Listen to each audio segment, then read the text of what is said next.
Dua tiga anak nelayan pergi ke laut mencari ikan. Salam hangat kami ucapkan sebelum presentasi dilaksanakan.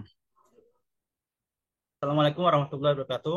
Kami dari kelompok 6 yang terdiri dari Aditya Yudhistira dan Muhammad Kasim Arsadin akan mempresentasikan paper review dalam rangka mata kuliah Manajemen Teknologi Inovasi kelas F dengan dosen pengampu Dr. Insinyur Tatang A. Taufik, MSc, IPU, dan Dr. Insinyur Ninik Fajar Puspita, MN. Judul dari paper yang akan direview adalah Innovation Management Measurement a Review dengan yang bersumber dari Richard Adam, John Besan, dan Robert Phelps tahun 2006 dan dipublikasikan pada International Journal of Management Review volume 8. Agenda presentasi pada kali ini adalah yang pertama adalah tentang paper, abstrak, latar belakang, tujuan penelitian, metodologi, temuan, diskusi, kesimpulan, saran, serta kelebihan dan kekurangan paper. Tentang paper. Paper ini berjudul tentang Innovation Management Measurement a Review yang ditulis oleh Richard Adam, John Besan, dan Robert Phelps pada tahun 2006 bulan Maret yang diambil dari researchgate.net.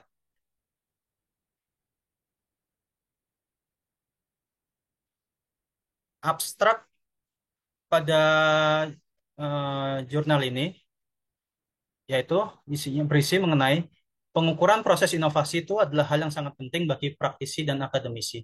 Namun, literatur mengenai pengukuran inovasi memiliki beragam pendekatan, rekomendasi, dan praktik yang membingungkan serta bertentangan.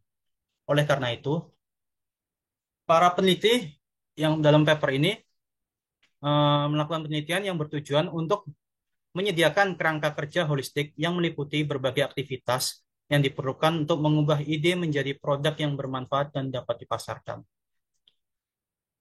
Dari tinjauan literatur yang luas, para penulis mengembangkan kerangka kerja manajemen inovasi yang terdiri dari 7 kategori, yaitu manajemen input, manajemen pengetahuan, strategi inovasi, budaya dan struktur organisasi, manajemen portfolio, manajemen proyek, dan komersialisasi.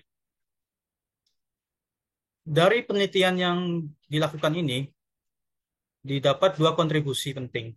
Yang pertama adalah menyatukan literatur yang beragam ke dalam satu kerangka kerja dan menyediakan kerangka kerja yang dapat digunakan oleh manajer untuk mengetahui aktivitas mereka dan mengidentifikasi area untuk perbaikan. Latar belakang dari paper ini adalah inovasi adalah hal yang sangat penting atau kunci untuk melakukan pertumbuhan bisnis dan keberhasilan jangka panjang. Pengukuran inovasi penting untuk mengukur efektivitas manajemen inovasi dari suatu perusahaan. Literatur yang ada memiliki beragam pendekatan, cara, dan praktik yang dapat membingungkan dan bertentangan satu sama lain. Dibutuhkan suatu cara untuk mengatasi kesenjangan ini dengan meninjau literatur yang berkaitan dengan pengukuran manajemen inovasi pada tingkat perusahaan. Tujuan dari penelitian ini adalah paper ini untuk meninjau berbagai pendekatan pengukuran dalam manajemen inovasi. Lalu, paper ini bertujuan untuk memperjelas bagaimana pengukuran tersebut dapat membantu dalam mengukur efektivitas manajemen inovasi dalam perusahaan.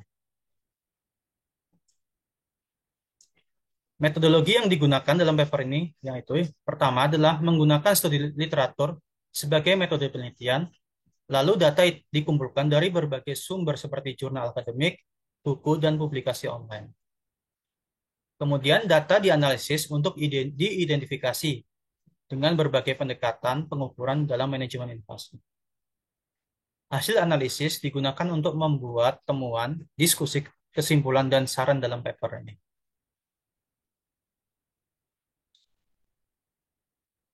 Temuan dari yang ada dalam paper ini ditemukan bahwa dalam melakukan paper review, ya, ada 7 tahap atau 7 step yang dilakukan.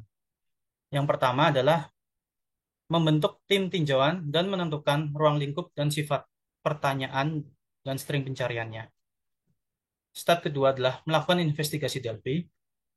Step ketiga, melakukan pencarian awal pada basis data elektronik. Step keempat, mengembangkan kerangka analitis. Step kelima, pencarian sekunder pada basis data elektronik dan studi Delphi. Step keenam, analisis konten dari kumpulan data, pengelompokan ukuran ke dalam kategori tingkat pertama yang didefinisikan oleh kerangka analitis. Step ketujuh, meninjau ukuran terhadap kerangka kerja untuk melihat adanya kesenjangan. Banyak peneliti yang telah berusaha mengidentifikasi aktivitas kunci dari proses manajemen inovasi. Beberapa di antara disajikan sebagai model linier, dan yang lainnya bersifat dinamis dan rekursif yang ditandai dengan umpan balik dan umpan maju. Meskipun berguna, model-model ini terbatas dari perspektif pengukuran. Yang pertama adalah terdapat banyak model yang bersaing dengan konsensus hanya terlihat pada tingkat abstrak. Yang kedua, model-model ini sebagian besar dihasilkan oleh dalam konteks teknologi, sehingga generalisasi terbatas. Yang ketiga, dengan fokus pada aktivitas, model-model ini gagal memperhitungkan seberapa meluasnya inovasi dalam organisasi dan keterkaitannya secara sosioteknis dengan semua aspek organisasi atau tingkat integrasi yang dicita-citakan dalam model proses. Terakhir, meskipun rentang dan urutan aktivitas dapat bervariasi di antara organisasi dalam proyek, manajemen yang berhasil dipengaruhi oleh sejumlah faktor, dan ini disebut juga sebagai kapasitas dalam melakukan perubahan. Berdasarkan tinjauan terhadap model-model tersebut, penulis mengusulkan 7 faktor framework yang memiliki kategori yang bermakna yang dapat dijelaskan dalam hal kemampuan organisasi yang diperlukan untuk membuat dalam mengelola perubahan. Dalam tinjauan faktor-faktor yang terkait dengan keberhasilan dalam inovasi, di mana dalam review ini diketahui pada tabel 2, yang pertama adalah menurut Cooper dan Kleinschmidt yang berpendapat bahwa dalam melakukan pengukuran keberhasilan inovasi dapat dilakukan dengan cara strategi NDP, budaya organisasi, komitmen manajemen, dan proses NDP. Lalu menurut CESA, yaitu adalah penyediaan sumber daya, kepemimpinan, dan sistem dan alat. Lalu menurut Komikan dan Sullivan, strategi dan kepemimpinan, kultur dan iklim, perencanaan dan pemilihan, komunikasi dan kolaborasi, struktur dan performa. Dan menurut Govin dan Pfeiffer, kreativitas dan sumber daya manusia, strategi inovasi, portfolio manajemen, dan project management. Menurut Burgelman, ketersediaan sumber daya, mengerti perkembangan teknologi yang relevan dan strategi pesaing, manajemen strategi, konteks struktural dan budaya organisasi. Dan yang terakhir, menurut Verhaeghe dan Kfir, pembuatan ide, teknologi akuisisi, jaringan, pengembangan, dan komersialisasi.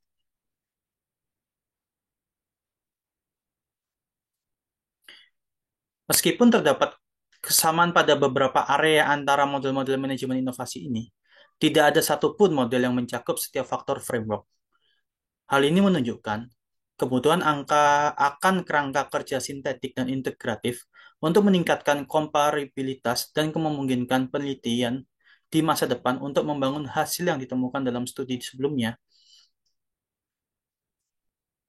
Dari tabel tersebut mencakup 7 kategori manajemen inovasi yang telah saya sebutkan sebelumnya. Dari setiap kategori terdiri dari beberapa subkategori dan elemen. Tabel ini memberikan penjelasan bahwa komponen-komponen yang relevan dan bagaimana elemen-elemen ini dapat diklasifikasikan ke dalam kerangka manajemen inovasi yang lebih luas. Tabel ini memberikan panduan bagi manajer untuk mengevaluasi aktivitas inovasi mereka dan mengidentifikasi area untuk peningkatan. Untuk slide selanjutnya akan dijelaskan oleh rekan saya, Pak Muhammad Kasim Arsadi.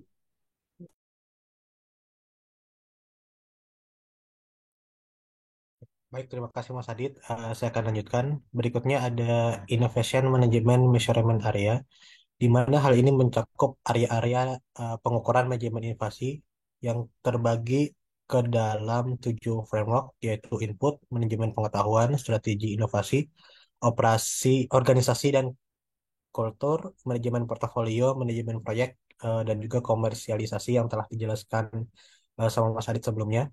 Untuk area pengukuran bagian input itu terdiri dari people, sumber daya fisik dan finansial, tools. Untuk manajemen pengetahuan ada pembuatan ide, penyimpanan pengetahuan dan alur inovasi. Untuk strategi inovasi, area pengukurannya ada orientasi strategi dan juga kepemimpinan strategis.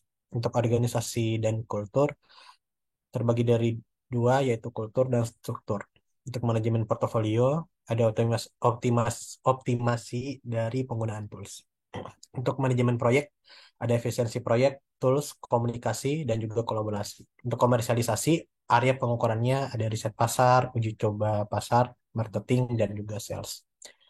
Nah, tabel 3 ini mengenai area pengukuran manajemen membantu manajer untuk mengevaluasi aktivitas inovasi dalam organisasi mereka dan mengidentifikasi area yang perlu ditingkatkan untuk meningkatkan kemampuan inovasi organisasi. Nah, dengan memperhatikan area pengukuran yang berbeda-beda ini, manajer dapat memahami secara lebih baik di mana organisasi mereka harus mengalokasikan sumber daya untuk memperkuat kemampuan inovasi mereka. Nah, selanjutnya saya akan menjelaskan bagian-bagian dari framework tadi. Yang pertama itu ada input management.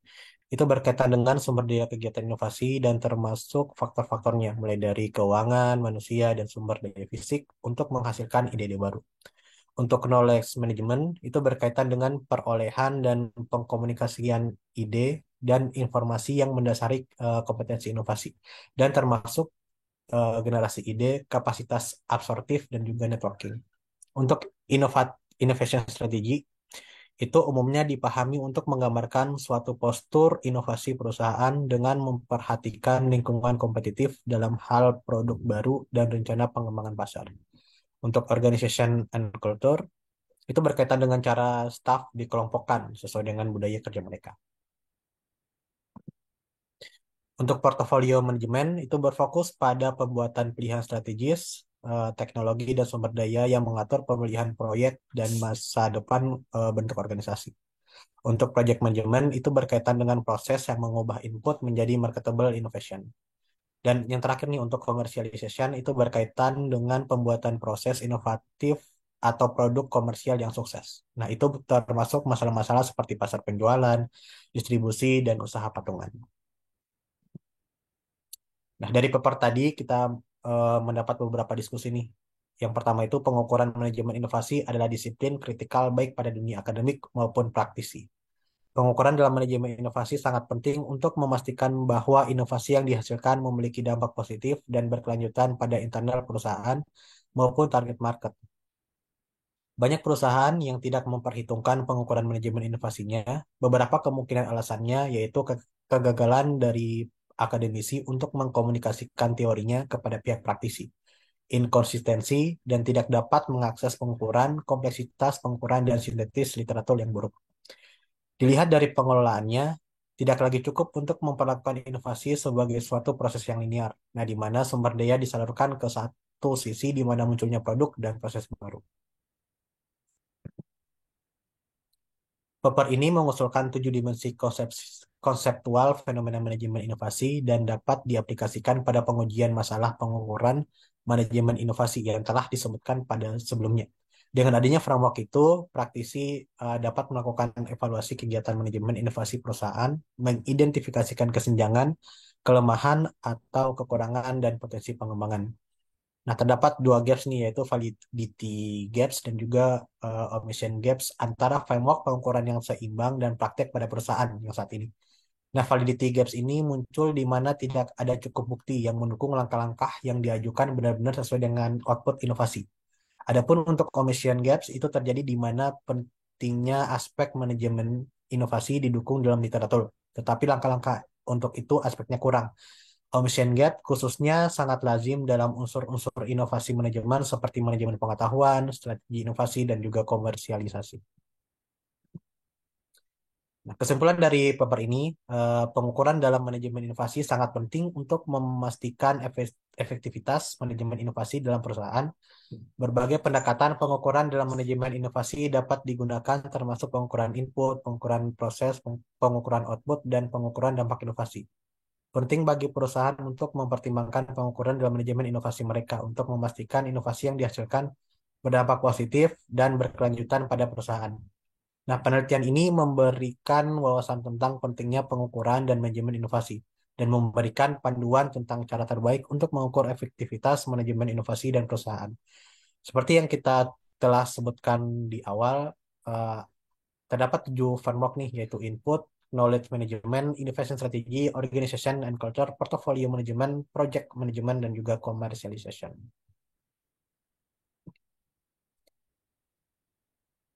Nah, untuk sarannya di sini kita bagi menjadi dua. Yang pertama itu implikasi praktisi dari temuan penelitian. Nah, perusahaan itu perlu memahami tujuan dari strategi inovasi mereka untuk dapat menentukan indikator pengukuran yang sesuai.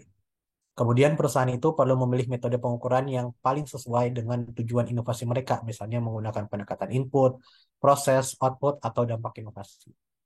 Kemudian perusahaan perlu mempertimbangkan penggunaan teknologi dalam pengukuran manajemen inovasi mereka untuk memudahkan dan meningkatkan akurasi pengukuran.